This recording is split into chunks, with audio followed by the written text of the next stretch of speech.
मराठी सक्तीवरून दहिसरमध्ये शिवसेना नेते संजय निरुपम आणि मनसैनिक आमनेसामने आले होते। मराठी सक्तीला निरुपम यांनी विरोध केलेला आहे आणि त्यानंतर संतप्त मनसैनिकांनी निरुपम यांच्या विरोधात आंदोलन केलं। संतापलेल्या मनसैनिकांनी संजय निरुपम यांच्या गाडीवर दगडफेक केली, तसंच त्यांच्या गाडीच्या टायरची हवा काढली। यावेळी दोन्ही बाजूला जोरदार घोषणाबाजी पाहायला मिळाली। पोलिसांनी मनसे कार्यकर्त्यांना धरपकड करत त्यांना ताब्यात घेतलं होतं। आपण ही तीन दृश्य पाहतोय। मनसैनिकांनी आंदोलन केलेलं होतं। निरुपम आणि मनसैनिक आमने सामने आलेले होते आणि यावेळी निरुपम यांच्या कारची हवा काढली, त्यांच्या कारवर दगडफेक सुद्धा केलेली होती।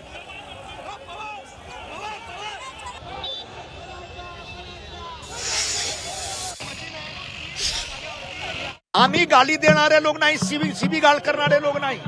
माझ्याकडे भाषाचा संस्कार आहे। चांगली भाषामध्ये मी चांगली गोष्टी करू शकतो, पण माझा मोठा मुद्दा असा आहे की तुमचा विरोध कशाला आहे?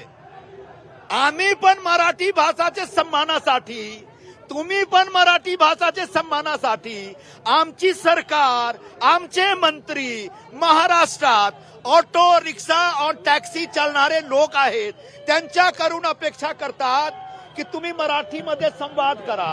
आम्ही पण सहमत आहोत, पण एवढाच आहे की 1 मे पासून, महाराष्ट्र दिवस पासून जे तुम्ही सगळ्यांच्या परमिट जप्त करण्याचा एक धमकी देतात, तो चुकीचा आहे। त्याच्यावर पुनर्विचार करा, फेरविचार करा।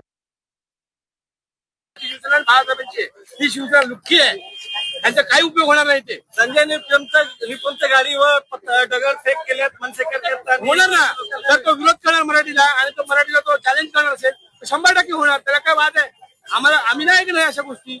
मराठीच्या विरोधात जर कोण जाईल तर आम्ही ऐकणार नाही। तर तसं देखील त्यांच्या अंगावर आता फेकण्यात आलेला आहे, त्यांच्या गाडीची हवा देखील आता काढण्यात आलेल्या मनसेचे।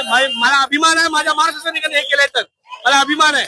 कारण की हे जर असं राजकारण असेल आणि हा जर विरोध करणार असेल, मी बोललो ना, स्थानिक तयार आहेत, महाकाय येतो इथे, ह्याचा निषेध आहे। महाराष्ट्रात फक्त एकच भाषा आहे, मराठी भाषा आणि मराठी भाषा।